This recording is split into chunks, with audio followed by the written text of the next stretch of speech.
Welcome back to my YouTube channel. Make sure to like and subscribe to the channel for more interesting stories like these. Now, let's get into today's story video. Me, 22 male, just found out my girlfriend, 22 female, of 7/1/2 years cheated on me. Slept with another guy. I'm whirling around like a top. I just received the most terrible news imaginable, and it's making me feel sick.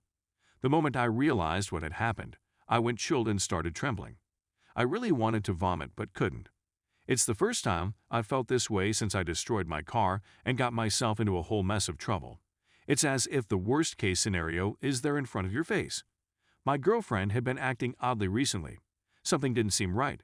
She hardly looked at me when she came home from work, and when she did, she said nothing more than a basic hi, as if she didn't want to be recognized as my partner. We started talking about the matter precisely 1 week ago. She was tired of our relationship and worried that if it continued on much longer, she would grow to despise me. I was relieved when she admitted that she was right. That was my thought as well, since I had felt the same way the previous year. If you look at my post history, you'll notice a post I made to this subreddit with the same thoughts, which is quite helpful in explaining it. Even though I didn't want to wind up in a relationship with someone I still loved, I was bored and wanted to go out into the world without being recognized as someone who had been in a long-term relationship. Consequently, we agreed that she would find a new place to live and that we would separate or go on a break, as she put it, to regroup. You never know when we could get back together. It might be 6 months, a year, who knows. Then things became more weirder, and she seemed much more distant than she had been before. For a while, I put it down to the fact that we had allegedly broken up. But as the days passed this past week, I began to get the unsettling feeling that something sinister had happened. My awful sensation wouldn't leave my brain. We humans are very excellent at sensing things, and when you get that feeling, you know exactly what you're dealing with. So I went in search of the answer. My girlfriend is also a very good liar, so I knew I'd need evidence before I asked her out on a date with me. I did something I really didn't want to do. I went through her Facebook messages and replied to them. She had recently been conversing with and hanging out with an old female friend from a long time ago, and this was the topic of conversation I was listening to at the time. It wasn't long before I came to her and began talking about myself, and it didn't take long for me to come across the words that tore my heart out. I had another encounter with Luca. In the interest of full disclosure, my given name is not Luca.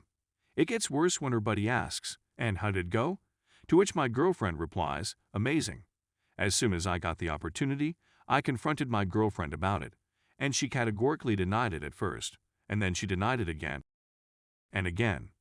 I informed her that it was unnecessary to lie any longer, since she was just aggravating the situation. She ultimately gave me a nod, and I returned the gesture before discreetly fleeing the site of the crime. This was not an instance of a woman returning home with a guy who was inebriated. While we were still at home, she said, "I'm going to stay with my friends tonight, okay?" I didn't give it much thought since it was nothing out of the usual for her at the time. As always, have a good night, and I'll see you in the morning.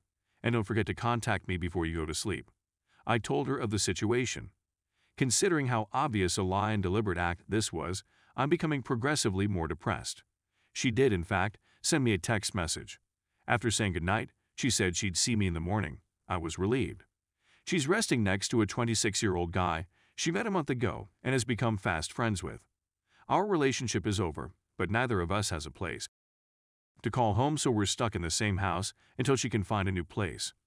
I've been in a relationship with this girl for 7.5 years, since I was 14 years old. It's completely gone now. I'm not sure what to think. She hasn't seen me cry in 7/1/2 years, and last night was the first time. I'm quite good at keeping my emotions under control. The only person I've informed about this is a buddy who has relocated to another country and broke down in tears over the phone when she learned the truth about me. I'm just at a loss on what to do or what will transpire in the future. I meant to forget about her since she's moved out, right? I'm still completely head over heels in love with her. In the beginning, everything will seem normal. I'll get 2 feet off the ground, but as soon as I remember what happened, I'll be pulled under the surface. Not to mention the fact that I have to go tell everyone what occurred, including my family and friends, which is really embarrassing. Edit. It seems I didn't make it clear my apologies. She cheated on me before we discussed splitting up. I just learned about it last night. Edit 2. I'll write more tomorrow to assist folks understand why I'm writing here and why it's not as easy as, who cares, you've broken up now. We still love one another, or at least I did, she claimed. I'm simply looking for anybody who has had a similar experience. Thank you for your time and responses. I'm off to bed now. I'm on the other side of the planet. Story 2. If they cheated on you, they'll very likely cheat on their future partners too. A quick summary of my relationship with my narcissistic ex-partner is as follows. We'll be together for a year. That is, the whole calendar year of 2020, so make your arrangements appropriately.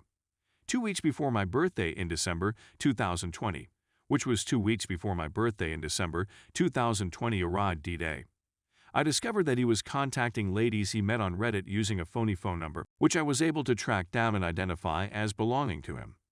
In addition, I discovered that he had been having encounters with a colleague for 3 months at the time of my investigation. I also discovered that he had infected me with HPV, and as a result, I had precancerous abnormalities in my cervix that I had been completely unaware of until now. I made the mistake of pursuing couples therapy with him, as well as individual counseling for myself and him, all of which were unsuccessful. During the second session of couples counseling, he had already began attempting to attract female visitors to his home for the purpose of working out. This was the last straw that convinced me that I did not want to see him ever again in my life. In December 2021, just a few days before the holiday season, his girlfriend approaches me to tell me that she has caught him cheating on her as well, and that she has alerted the appropriate authorities. During the course of the year they were together, she discovered that in addition to his girlfriend, he had slept with 6 other women. She was taken aback by this revelation, which she considered startling. His girlfriend told me how he was always open with his phone and laptop, never concealed anything from her, presented her, and his other GF, to all of his friends and family, and they didn't say anything to either of them, but he was the polar opposite with me. When it came to me, he kept everything a secret from me and his buddies as well as himself. He has cheated on me in every one of our relationships, no matter how he portrayed himself in those circumstances, and it is interesting to see. He had experienced a significant decline. In the end, I was able to show his innocence, since I was able to demonstrate that he only had one other female encounter while he was with me. However, SIX in a previous relationship. My mind has been completely blown.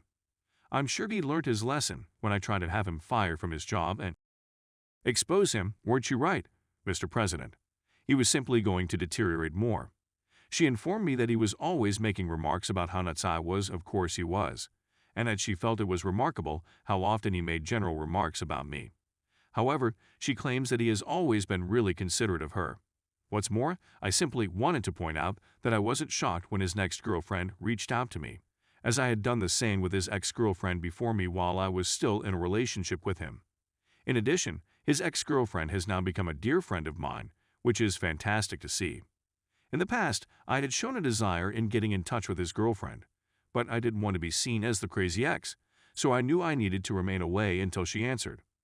On the personal front, I am fortunate enough to be married to the most lovely guy a woman could hope to find. For years, I've been in relationships with people that were unsatisfactory and unconsiderate of me. It's taking a toll on my emotional well-being because of all of this. I've finally met someone that makes me feel confident and happy about who I am. He is well aware of everything that has occurred in my life and has been quite patient with me. In the aftermath of my narcissistic ex-behavior, boyfriends, I have a bone in my body that causes me to wonder what if on a daily basis, and I struggle to keep intrusive thoughts at bay. As a result of this experience, I will be altered for the rest of my life, but I will never again break my own personal boundaries if someone's words do not match their actions.